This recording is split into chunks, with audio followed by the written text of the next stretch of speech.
Benfica, o Porto e o Sporting são os três maiores clubes do futebol português. Para além de terem vários títulos das principais competições portuguesas, são também as três únicas equipas que participaram em todas as edições da Liga Portuguesa. No entanto, houve algumas épocas onde nada pareceu correr bem para uma destas equipas, e é isso que vamos ver neste vídeo. A pior época dos três grandes do futebol português. Começando com o Benfica, a pior época dos encarnados foi a de 2000-2001. Curiosamente, esta foi a época onde o Boa Vista conseguiu ser o campeão da Liga Portuguesa. Já o Benfica acabou a época na sua pior colocação de sempre, o sexto lugar, ficando atrás de Boa Vista, Porto, Sporting, Braga e União de Leiria.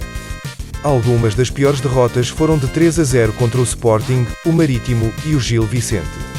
E na Taça de Portugal, a situação não estava melhor. Nos oitavos de final, apanharam o Porto, e após terem empatado, disputou-se um segundo jogo de desempate. E o Benfica foi completamente amassado. Perdeu por 4-0 contra o Porto. E para piorar as coisas, na Liga Europa, perdeu logo na primeira ronda para o Almestadis, da Suécia. Nada correu bem nesta época para o Benfica.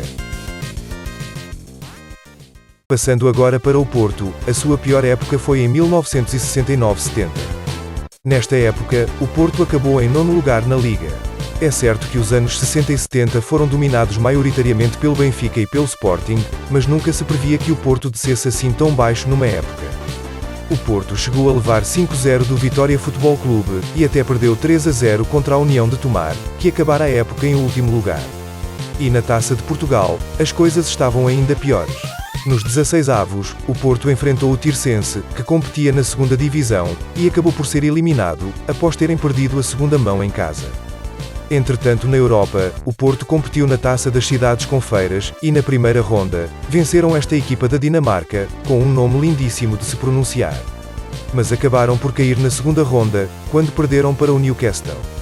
Uma época horrível para o Porto. E por fim, temos o Sporting, e a sua pior época foi há muito pouco tempo, em 2012-2013. Nesta época, o Sporting acabou em sétimo lugar na Liga Portuguesa. Um sétimo lugar que até é bem enganador, visto que durante grande parte da época, o Sporting estava ainda mais abaixo na tabela classificativa. Apesar de não ter tido nenhum resultado demasiado humilhante, o Sporting teve um total de 10 derrotas na Liga.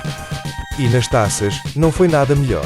Na Taça de Portugal, caiu na terceira ronda para o Moreirense, e na Taça da Liga, já estava qualificado para a segunda fase de grupos, mas por lá ficou, tendo acabado em terceiro lugar, num grupo com Rio Ave, Paços de Ferreira e Marítimo. E na Liga Europa, acabou em último lugar num grupo com Genk, Basel e Videoton. Até o Marítimo e a Académica conseguiram acabar em terceiro lugar nos seus respectivos grupos. Esta foi uma época verdadeiramente assustadora para os leoninos. Por hoje é tudo, espero que tenham gostado deste vídeo. Até à próxima, e fiquem bem.